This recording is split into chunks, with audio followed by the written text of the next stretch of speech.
In a world where DEI feels lost and inclusion is becoming a bad word, we are having real conversations about leadership through the lenses of diverse voices. Hi, I'm Nicki Straza. I am a certified flourishing facilitator and coach who specializes in helping different generations get along at work. And I'm Sherri Dockery, an ICF certified coach, facilitator, and leadership consultant specializing in ADHD, neurodiversity, and well-being for leaders and executives. We are your hosts, and this is the Dissonance Disrupted podcast, empowering leaders to navigate from discomfort to dialogue. Hello, and welcome to the Dissonance Disrupted podcast. Sherri and I are so glad you are here, and we are leaning into another conversation around how we disrupt the dissonance in the workplace among our team members, between leaders, in relationships. And Sherri, today we are going to talk about reward, recognition, where development fits into that process. And want to kind of explore this. Where have you seen reward and recognition go horribly wrong? Such a good question. It's interesting because I think that in the past, the idea of reward and recognition was really quite singular. There is one way you do it. Everybody gets their paycheck every week or every other week, and that should be reward enough. And then I think somewhere along the line, there was the expansion of this to say, well, maybe we should recognize at 5 years, you get a watch. And at 10 years, you got, I don't know. I think it was 50 years and then you got the watch. Fair enough. But I think that those kinds of recognitions of time served became significant. But there was no real understanding of what it is that reward does. Why bother if it doesn't do anything? And I think that for a lot of organizations, it was a checkbox. Where I've seen it go horribly wrong, I think, is when you have scenarios where people are already too far gone from the idea that they're appreciated in their roles. And then they get a gift that they perceive is pathetic, to say it literally. And it might be minor. It might be something that from the organization, it's a significant gift, but that watch might only be worth $50 or maybe $100. But when you look at 5 years, 10 years, 50 years worth of work and the dedication that also comes with that. And so when you think about what the cost was for individuals to have that as the reward is kind of, I think for a lot of people, a bit of a slap in the face to what they've contributed. And I think to add to that, everyone got the same gold watch. Everyone got the same plaque. There was no acknowledgement of unique contribution. I mean, I have received gifts that mean jack to me. And then other people have given me the most inexpensive but significant gifts. And so it's one of those things that meaning in reward and recognition has a lot to do with the individual. And I think that's one of the shifts that has changed from the corporate gift to the acknowledgement and the tenure, and everybody gets the same and everybody's aiming for the gold watch versus the personalized, I just want to actually express appreciation about this thing, and maybe it's a manager stopping by an office with a card and some chocolates and just say, I know you've had a hard week this past week with losing your mom. Your work means the world to me. Here's some comfort food. And it shouldn't be waiting until somebody's dedicated 5, 10, 15 years of their life to a job before they're worthy of acknowledgement, before they're worthy of being recognized for doing a good job. Because I think we often miss the idea behind what it is that motivates people and why this has value. And so if you've created this culture of you only get recognized at significant timelines, then obviously the only thing that matters is that you stay here for 10 years, 20 years, 50 years. And in the grand scheme of things, for most organizations at this point in time, that's actually not relevant. Most organizations don't expect that anymore because people move jobs in 5 years, in 7 years. And so rewarding based on significant time of service is outdated, but also it's the culture that's been in the background from the beginning. And I think about it from the standpoint of someone who's neurodivergent, and I am offended. It's not even just like, oh, wow, that's all you could come up with.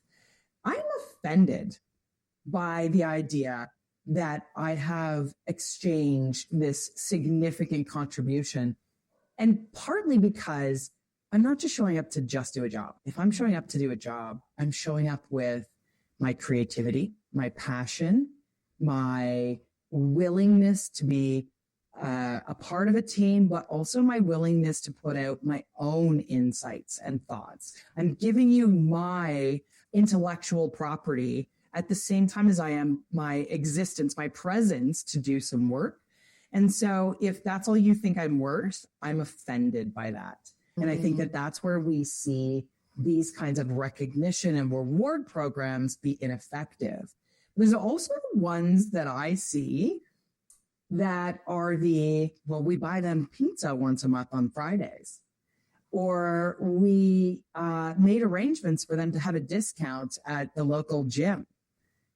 And they've been a really popular part of the wellness programs. I think you're scratching at something, and I would love your take on this, especially from the neurodiversity perspective. Like, that almost comes across as a perk, not an appreciation, right? And something lands differently when everybody gets it. And there's something about appreciation, that is specific to me. If everybody's doing it, I'm not special. But appreciation is this sentiment that there's something that you did that made the world better, that made my life easier, that helped our clients immensely. Fill in the blank as to the good that came of that. But there's something you did, your effort, your unique contribution made this possible. I saw it. It means the world. Thank you. That has so much mileage on it compared to, everybody gets $10 off the tanning bed. And I think there's a few factors that have shifted. And when I look at this from a generational take, when you got a job as a silent generation, as a boomer generation, you gave your loyalty because the appreciation was going the other way. It was going from the employee to the employer.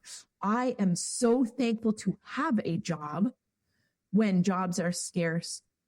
You have saved my family. I return that with loyalty, dedication, outrageous exploitation of my time, energy, and hours. But it means my family has dinner tonight. The world has changed. Choice has changed. And we've moved from that more collective kind of environment to a much more individualistic, and jobs are aplenty. So we have now moved where appreciation needs to flow from the employer to the employee, just straight up for retention purposes, because there is going to be someone who's going to appreciate me more over here. And so I think there's a bunch of dynamics. And when it comes to the generational kind of component, sometimes older leaders miss that changed. I was walking with a client and we were on the floor, and the plant manager, literally pointed at a gentleman that was walking along some equipment. And he said, that guy right there is the hardest working guy in this plant. He's been here for 35 years. He is unbelievable. I said, and does he appreciate it when you say so? He goes, he won't hear it. He said, I try to tell him how much we appreciate the extra effort he brings to the table. And he goes, it's my job. And that immediately made me aware of the different perspectives, not only from employers, but employees around recognition. And I think it means we actually have to have a conversation about what does it mean to you to feel recognized and appreciated? Because a token watch doesn't mean anything to me. some really kind words mean the world to me. And for the next person, it might be different. How does that play out for you in personally? And then how does that play out in neurodiversity? What comes to mind is, have we gone too far? Tell me more. I wonder if one of the reasons why we're having such difficulty with it, we have become so very individualistic.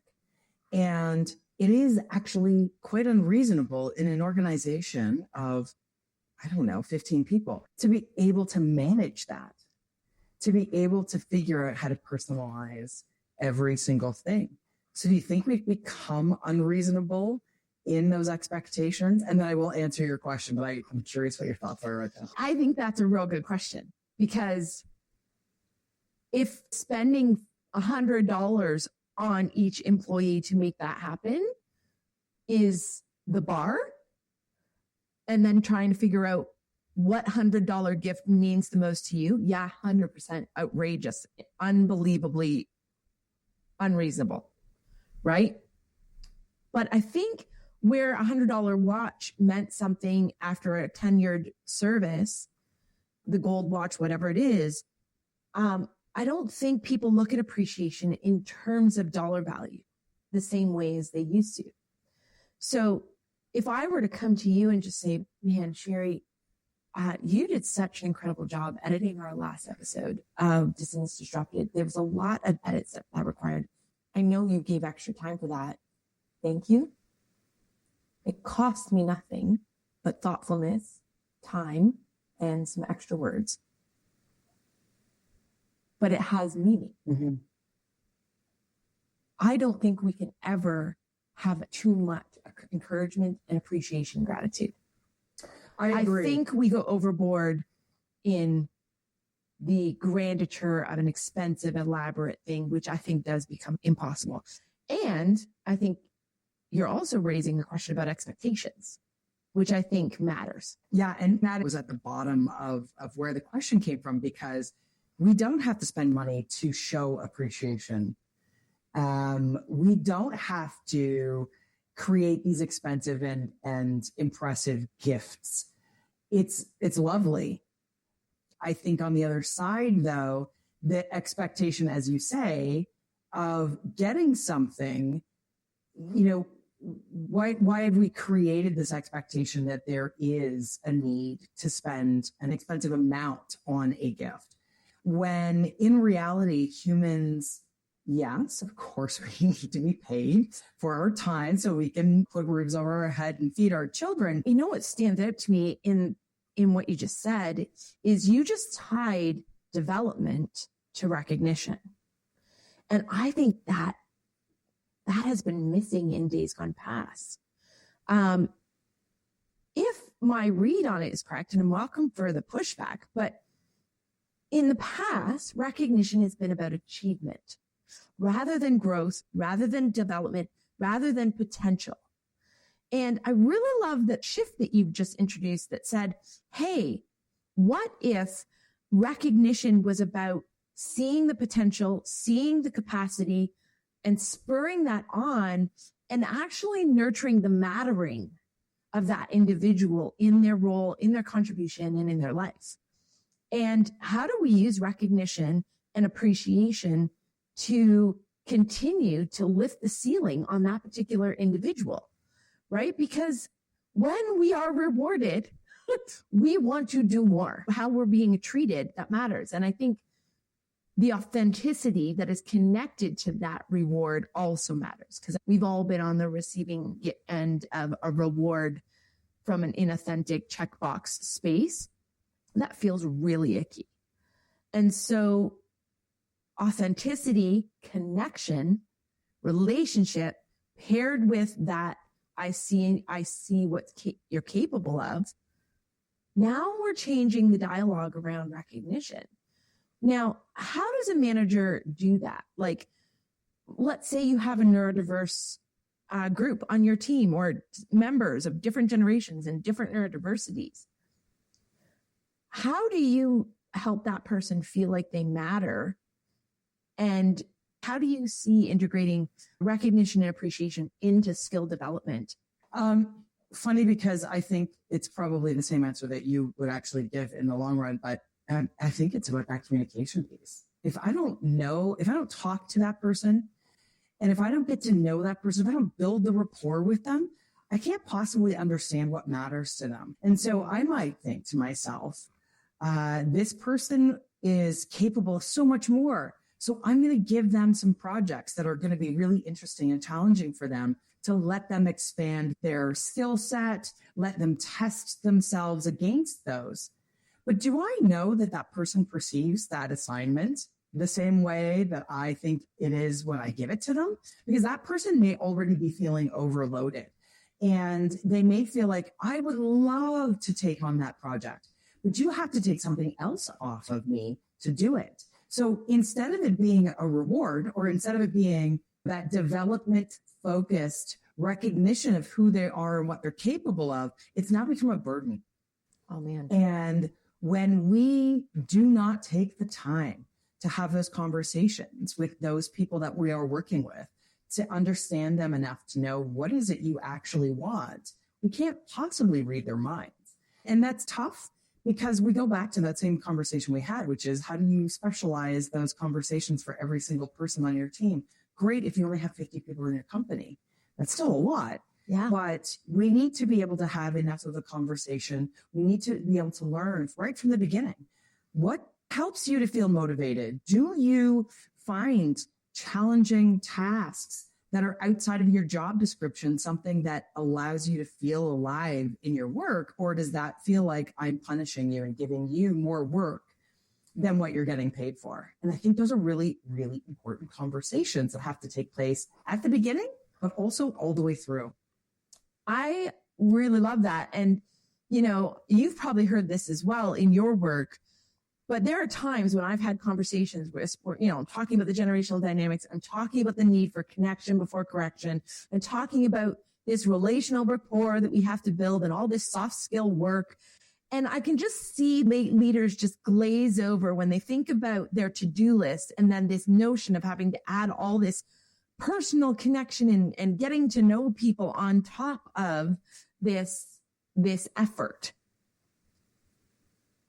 What's your perspective on that? What would you say to that leader? If I gave you $100 and said, here's your $100 for your retirement, not that that's going to get you very far nowadays, but that's your $100 for your retirement. You could stuff it under your mattress, or you could invest it. And if you're going to invest it, it's going to take a little more time and learning to figure out what the right place to invest it is. And you got to go and take that cash to that place and invest it there. And then you're going to want to keep an eye on it over the course of time and ensure that it is in fact providing you with something back in return. That investment has value, and that value is growing. And I think that unless we look at our people the same way, we're going to lose the ability to have that investment pay off, both for ourselves as leaders and as organizations, but also for that person. Because I have watched individuals who have worked under a leader who has zero capacity to recognize somebody for what they're good at, be able to connect with them in a way that when they say thank you, it actually seems meaningful. Take them out of that environment where they were barely achieving, where they were the problem employee, where there was constant conflict or pushback, or there was just so much toxicity. We put them in an environment where they have a leader who just wants to connect with them and understand them. And how do I help you do your job to the best of your ability? What do you need from me to support you to do your job?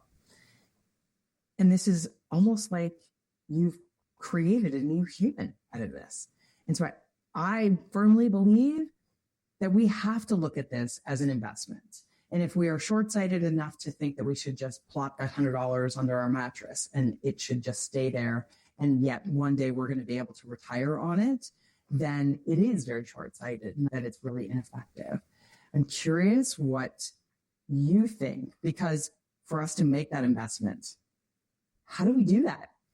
Well, and I love this because Now we're getting to the thing about culture.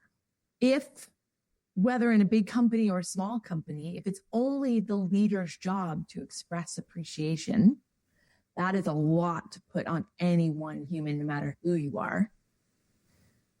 However, if we have a culture of appreciation and recognition where we honor and give credit where credit's due, and as a leader, we give credit and we take blame, and we are nurturing a mattering environment where not only do you as an individual matter, and yeah, you might have something going on at home that we're going to just make an exception around, or, oh my gosh, your work contributed to something really significant for our organization, and we're going to celebrate that, and we're not going to gloss over that celebration to get to the next task. Now we're talking about culture, and we're talking about the environment that people are working in. And so long, recognition, and you said this right off the hop, so long recognition has been a checkbox. It's been a thing we do. It's Christmas time. I guess we have to do something for these employees. Well, yeah, that might land. And if we nurture a culture of appreciation and we actually develop our leaders and our people to appreciate each other. So it's not just coming from the leader, but it's coming from the coworker and the janitor and the wherever, that we're just appreciating the contribution that we bring. Now we're a shared weight of work. And now we're in an environment that is energized by this degree of positivity and this degree of authenticity and genuineness. Now this changes the conversation. And my ADHD brain has totally recognized that I'm not even sure I answered your question, but that's where my brain went, is how do we create a culture of appreciation versus, again, it being a to-do item or a checkbox. Did I actually answer your question? Yeah, I think you did, because the question really was, how do we do it? And, you know, what is also super important is that as leaders, we show up at our job and we think we've got responsibilities, we've got to take care of this, and we've got a lot of weight on our shoulders. But at the end of the day, nobody wants to show up at work and be the bad guy.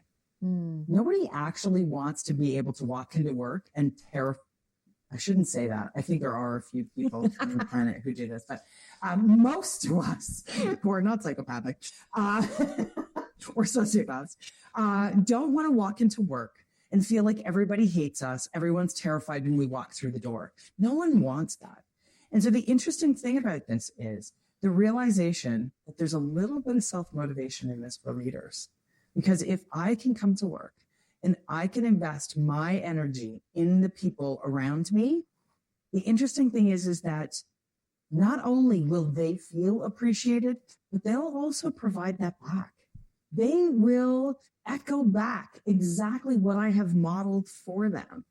And doesn't that feel nice, thinking about a workplace when you have those relationships that are more than just getting a job done? And how much more are we willing to put into that job when we're doing it not just for the company, not just for the paycheck, but also for the people that we adore, that we work with, or we just really enjoy working alongside, and that we have that appreciation for. So I think, you know, if nothing else, we could just look at this as our own self-motivation.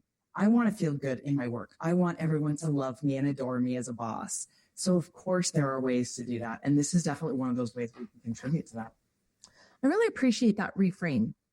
And it's one of those things where when we actually think about how it feels to go to work, and that each of us has a role to play in shaping how work feels for others, and taking on that ownership. You mentioned that we want to bring our best to work. Well, you think those tasks are overwhelming. They might get easier when more people are willing to pull the weight and row in the same direction. Those tasks might get done when we can all come together and figure out solutions that work because we like each other and we're contributing to each other. And I think this is the shift that we have to make. This praise, appreciation, encouragement, gratitude shouldn't be an optional function in our humanity. Like, I sometimes hear older generations go, you don't have to thank me because that's just my job. But that's a horrible thought. Like, of course we should thank you because you contributed to the success of our organization. But somehow along the way, there was some wiring that said, you are not owed thanks. You are not owed appreciation. You have a job to do, and that's what I'm paying you for. And if we could just shift that narrative that just says, hey, thank you for contributing. Thank you for being a part. I think work would feel so different. And reflect on what life was like hundreds of thousands of years ago. Maybe not quite that far back, but I mean, realistically, we existed within very small groups of people, these small tribes of people all over the planet that we each had a role. We each had something that we contributed to our community. But what we contributed was often determined because those within that group recognized a skill. And because those resources were scarce, you don't waste that. You don't waste that skill set that showed itself. You foster that. You develop that. You nurture it, because that person is going to be able to bring that skill to a higher level to the community as a whole. And unfortunately, we don't live in that way anymore. I mean, maybe fortunately in other ways, but we don't live within that mindset, I guess, is what's unfortunate. Because I think that if we had that recognition that with what we do, we have the ability to allow these wonderful geniuses to bubble up to the surface in the people in our teams.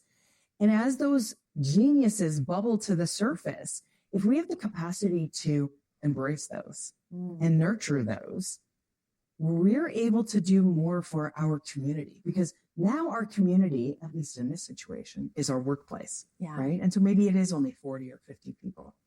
And I would love to imagine that we once again become capable of doing that, because it was such an efficient and inspiring way to live. I think, I don't know that, but I think that it contributed to why it is that we've managed to survive as a species.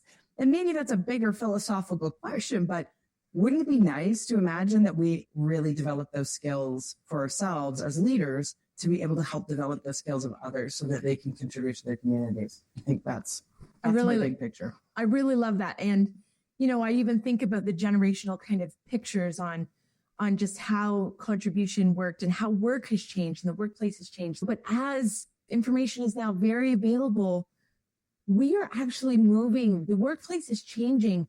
We need people's unique way of thinking. We need people's unique perspectives. We need their quiet genius. We need their unique skill set. And to move from a place where your skill set doesn't matter, I need you to push this button, to that place of empowerment that says, actually, not only is your unique skill set needed, but it's safe to let it flourish here. That is a whole shift that we are on the journey of right now as a workplace. And I think that gives us more fodder to talk about in future episodes. So to close out this episode, I want to say, hey, Sherri, when you think about what is most meaningful for you, what is a gesture that means the world to you in terms of appreciation? I know for myself, kind words, a little note, thoughtful text, they go right to my heart and make me cry. Like, full stop. What does appreciation that's meaningful look like to you? I think probably very similar. It is that direct contact, that communication piece that says, this is what I appreciated, so that I actually know what mattered to you. Because I think that when someone says thank you, it's wonderful. But when someone says thank you and I actually understand how I impacted you, that is so much more meaningful to me, and maybe driven a little bit by, one of my really big values around that empowerment piece, because I know that I've changed something for you or I've done something for you. And I really believe that we have to live into that, even though it's meant to be an appreciation to me. It's truly what I see the impact is on somebody else that matters as well. So I think that might be a common one, though. Descriptive appreciation. I think you hit on something, a great place to end our episode. Saying good job is not appreciation. Saying your thoroughness and your detail and a care and attention to the facts in that report was fantastic.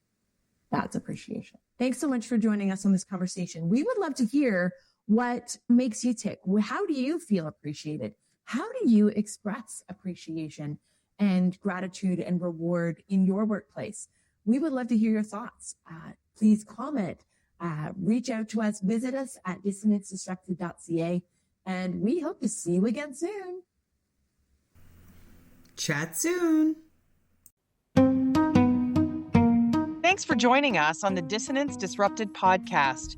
We believe conversations don't end here, they begin here. If today sparked something for you, please take the time to like, subscribe, and share this episode with your network. And if you want to connect with us about today's show, we would love to hear from you. Visit us at www.dissonancedisrupted.ca for show notes, contact information, and more. Be sure to bring your coffee and join us next time on the Dissonance Disrupted podcast. Chat soon. Dissonance Disrupted is a collaborative podcast created and hosted by Nicki Straza of Straza Solutions and Sherri Dockery of Mindwave Co. Editing and sound by Sherri Dockery, website by Nicki Straza, marketing and administrative support by Shaylin Wilson.